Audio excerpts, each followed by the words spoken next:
Hello everyone, how's it going?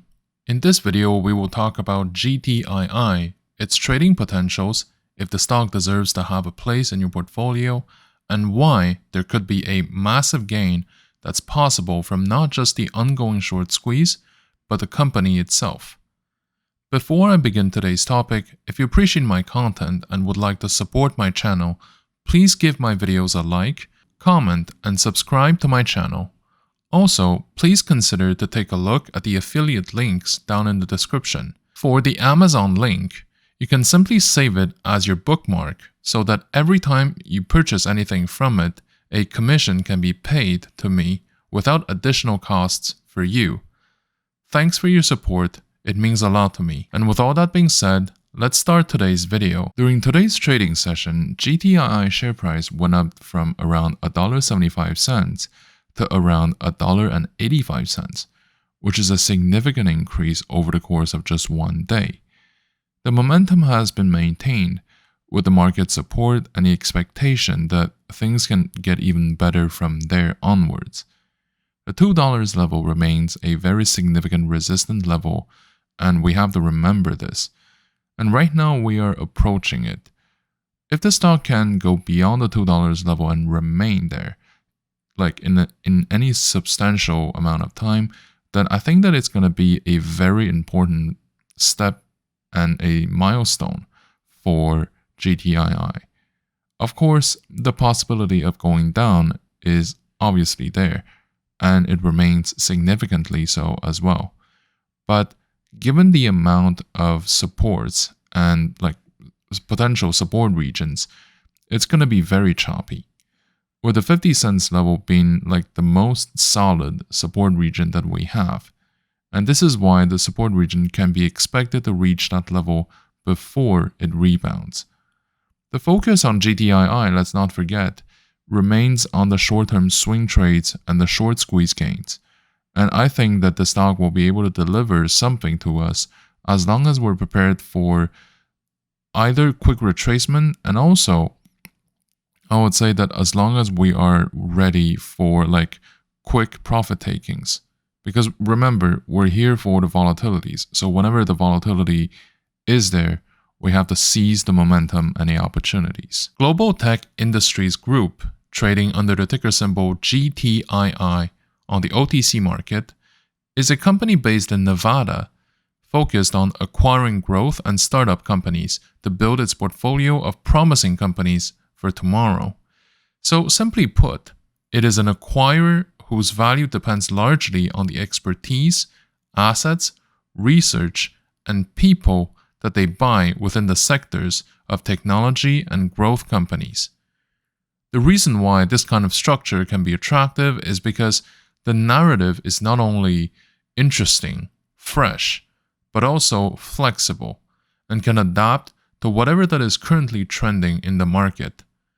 Of course, this may not be what you want to hear if consistency and continuity are no negotiable value in your portfolio.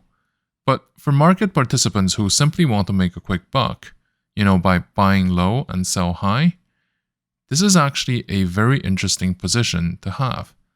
In a way, GTII reminds me of companies that we have covered before on this channel, such as Ideanomics, trading under the ticker symbol IDEX. It may not have the same kind of purchasing profile, shall we say, but ultimately the value and the proposal of value relies on the company's capacity to retain valuable assets with high potentials to be popular and trending topics in the months and years to come. It's like putting your money in a publicly traded VC fund, so to speak, or early-stage business incubators. Because the investment can be done at a very early stage, the equity may be very inexpensive to acquire to be later sold during a different economic phase. That is essentially the reason why companies like GTII have always interested the market. It's not always because we believe wholeheartedly in the projects or the companies they have acquired over time. With that being said, those kinds of companies obviously come with their own risks, like the lack of trust in the market, or even more simply, the lack of demand for risks at the moment. If the market remains bearish overall for many reasons, of course, with many titles losing value, it's going to be a matter of time before capital becomes more risk-averse than ever and would collectively prefer to head back to the bonds, to the guaranteed deposit certificates, and blue chips to tough through the financial winter, which might be particularly cruel and long this time. This kind of situation is not only bad from a fundamental point of view, but also from a financial perspective. It may force the company to get funds either at higher interest rates or from companies that will actively try to make money at their expense. This is precisely what happened with GTII. Some time ago, it entered into an agreement to obtain funds from an entity with a tracked history of shorting companies they know are having a rough patch. This is the kind of short-selling behavior that can be seen in times of crisis as well as in periods of bubbles. What happened between 2020 and 2022 ticked both boxes, and GTII is therefore very vulnerable for this kind of behavior. A stock can be borrowed from brokers, sold in the market, and be bought back later, preferably at a lower price than when it was first sold. Unlike the typical long positions, a short position will generate financial fees that need to be paid periodically to keep the position open, which would further motivate the short sellers to buy back their positions if they can spot a movement against the shorts, regardless of whether it can be justified or not. Sometimes it's just because a bunch of people decided to buy in. This is another major attraction of GTII. It has an important short position stacked against it, which is another way to say that there is a high potential for short squeeze to occur, which may force many short positions to be redeemed so that the short sellers don't suffer massive losses.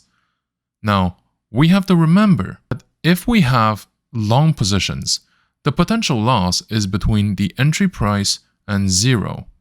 The potential loss for short positions, on the other hand, is much higher because it would be between the entry price and infinite high, in addition to the financial costs payable on a periodic basis. With that being said, GTII obviously offers a lot of potentials and opportunities in the upward volatilities. But remember, we must remain vigilant about the market mood, both in its own right and towards GTII in particular. We should also consider whether the company is really a decent company to invest in for the long term. Let's not forget that Ideanomics is now a penny stock, having long passed its prime. This is the scenario that we definitely want to avoid. We don't want to stay too long. So, my opinion towards GTII remains that it is a company best suited for short-term trading and not long-term holding. At the moment, I would recommend to keep buying GTII and expect some sort of spikes in the near future, regardless of whether it can result in anything sustainable. Look for spikes and prepare for exits as well. So, in my opinion, GTII has significant price risk. So, the profit target should be at least 50% or more of your cost basis in order to compensate and to balance the risk involved to trade GTII to begin with. The maximum exposure, I would say, should be maintained within 1% of your portfolio.